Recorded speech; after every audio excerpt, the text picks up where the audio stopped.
These are my favourite books from 2025. First up, Bad Eater by Kylie Lee Baker. Such a great, gory book. The Bewitching by Sylvia Moreno Garcia. This is a generational story following three women in different eras. We have 1908, 1930s, and the 1990s. The Lamb by Lucy Rose. This is a gross cannibal coming of age story. The Forest of Missing Girls by Michelle Geraldes. This is a story about family missing people and how the forest has a lot to say and how the family is connected to the forest. Buffalo Hunter Hunter by Stephen Graham Jones, another 5-star book. This is a historical horror story that is told through journals mostly. This is such a unique take on the vampire trope. Bury Our Bones in the Midnight Soil by V.E. Schwab. This is another vampire-based story.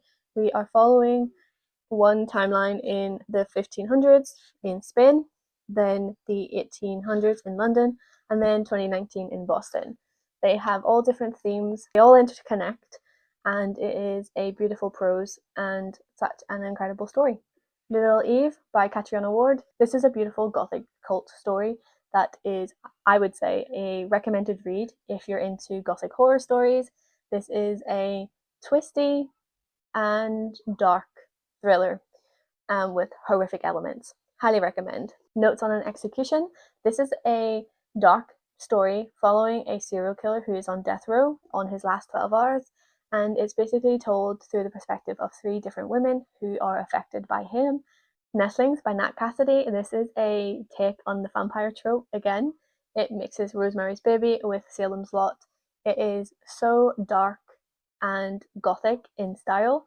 The atmosphere and dread that Nat Cassidy is able to create was just impeccable. Our Reader of Versailles by Anya Bergman. This is set in the French Revolution. We are following a tarot reader for Marie Antoinette, and basically the bond that they have as friends and the power of women. It also has some elements of magic and ghosts and basically mob mentalities. Very historical and just a beautiful, captivating story. The Reformatory by Tananarive Due.